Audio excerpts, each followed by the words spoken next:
I'll be honest, I don't really know how to approach this map.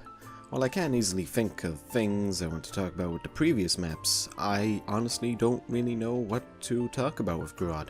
It's not because it's bad, it's still a map I love, but I can't really think of anything to talk about that really sticks out to me. Not saying Gorod is an enjoyable but forgettable map, I'm willing to say I'm just experiencing a hint of burnout after writing up about 20 videos in such a short amount of time. Am I maybe padding this video because I don't know what to talk about? Maybe, but let's just see what I can do with Gorod. Gorod Krovi is a map that feels like a proper blend between the old and new zombie styles. The wonder weapon in the map can be gotten directly out of the box and pack-a-punch without any fancy steps, while there was also a specialist weapon that can be gotten through a quest. The map exclusive weapons in the map feel closer to more updated versions of classic weapons like the FAMAS or crossbow, with the FAR and the NX Shadow Claws. And of course, you cannot ignore the legendary PPSH returning in this map. It's got the tried and true pack-a-punch opening method of do or get free of something. The map also contains stuff from later zombie maps, like the specialist weapon gainable in the quest line, which I mentioned earlier. The best way I can describe this map is if Jason Blundell made a BO1 map. The new boss zombies of the Mangler and the Valkyries, hoping I got the names right, are decent enough. The Mangler does feel like he goes down rather fast, and the Valkyries are kinda like the flying creatures from Shadows, but more meaty and tougher, but they're fine. They both add a little more challenge to the map. I really like the new wonder weapon, but I do feel it does have a slight problem.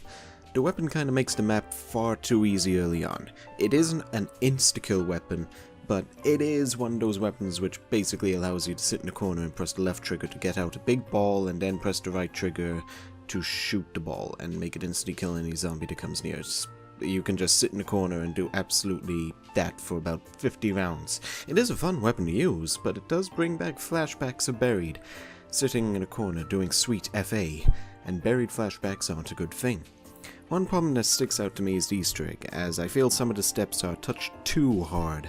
Sure, I may not be an Easter egg guy, but I'm trying to at least get this thing a little closer to the length of the last few vids.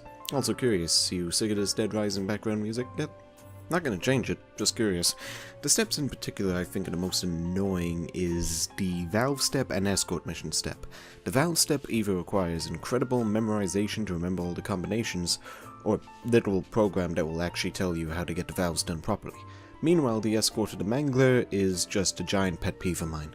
I do not like anything to do with escort another character who can die missions.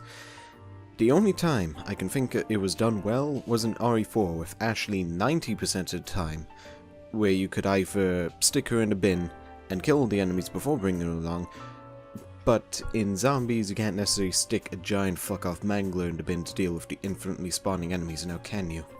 Thankfully I can just stick with the ordinary game itself, but that doesn't mean any problem with a part of the map I don't really play should be ignored. Now, while I don't really have much to say about Gorod with the next map, I will definitely have about 2 or 3 big things to go on about. 3 days to go— Jesus, 3 days. 3 days to go to the release of Black Ops 4. This is gonna be a long wait.